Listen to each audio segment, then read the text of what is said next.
میرے محترم دوستو، قرآن مجید کے 30ویں پارے سورۃ الاعلیٰ کی آخری آیات قد افلح من تزکا وذکر اسم ربہ فصلی بل تؤثرون الحیاۃ الدنیا والآخرۃ خیر وابقی۔ ان آیات کے اندر اللہ تعالیٰ نے انسان کی کامیابی کے رہنما اصول کو بیان فرمایا ہے۔ دنیا میں ہر انسان کامیابی کا متلاشی ہے کہ کس طرح میں ایک کامیاب اور بامقصد انسان بن جاؤں، اور پھر بڑے بڑے اچھے آدمی سے مشورے کا طلبگار ہوتا ہے، لیکن دنیا کے جتنے بڑے عقل مند جس ذات نے ان کو عقل عطا فرمائی، اس ذات نے قرآن مجید میں انسان کی کامیابی کے رہنما اصول کو بیان فرمایا ہے۔ پہلا انسان کی کامیابی کا اصول قد افلح من تزکا، کامیاب ہو گیا وہ شخص، یقیناً کامیاب ہو گیا وہ شخص جس نے خود کو شرک سے بچایا، کفر سے بچایا، برے اعمال سے بچایا، برے اخلاق سے بچایا، اور رسول اللہ صلی اللہ علیہ وسلم کی زندگی کو اپنا مقصد، قرآن مجید کو اپنا آئیڈیل بنایا۔ قد افلح، وہ شخص یقیناً کامیاب ہو گیا، اپنے مقصد میں پایہ تکمیل کو پہنچ گیا۔ انسان کی کامیابی کا ایک اصول قرآن مجید نے یہ بیان فرمایا کہ انسان تمام برے اعمال، کفر و شرک کو چھوڑ دے، یعنی برائیوں سے دور ہو جائے۔ یہ انسان کی کامیابی کا پہلا قدم ہے۔ وَذَكَرَ اسْمَ رَبِّهِ فَصَلَّى، یہ قرآن مجید کی آیات کا ترجمہ سنا رہا ہوں۔ وَذَكَرَ اسْمَ رَبِّهِ فَصَلَّى، قرآن مجید نے کامیابی کا پہلا ضابطہ تو یہ بتایا کہ برائیوں کو چھوڑ دے۔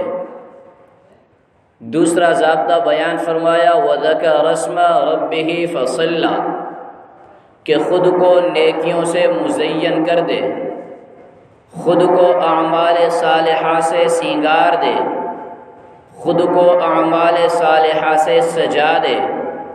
اللہ تعالیٰ کی توحید کو اپنا کر خود کو سجا دے، پیغمبر مصطفیٰ صلی اللہ علیہ وسلم کو آخری نبی مان کر خود کو سجا دے، صحابہ کرام کی عظمت و تقدس کو مان کر خود کو سجا دے، قرآن مجید کو سراپا ہدایت کی کتاب مان کر خود کو سجا دے، اعمال صالحہ کر کے خود کو مزین کر دے، اچھے اچھے اخلاق سے آراستہ ہو کر خود کو مزین کر دے، اچھے اچھے اخلاق کو اپنا کر خود کو جنت کا مستحق ٹھہرا دے۔ یہ انسان کی کامیابی کا دوسرا اصول ہے، بڑا ہی آسان، بڑا ہی واضح۔ قرآن مجید نے دو اصول بیان کر دیے جس کو ہر پیغمبر علیہ السلام کا وہ امتی جو لفظوں میں نہیں حقیقت میں پیغمبر کے ساتھ محبت کرنا چاہتا ہے،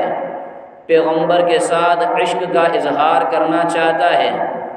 اللہ کے رسول صلی اللہ علیہ وسلم کے ساتھ جنت میں جانا چاہتا ہے،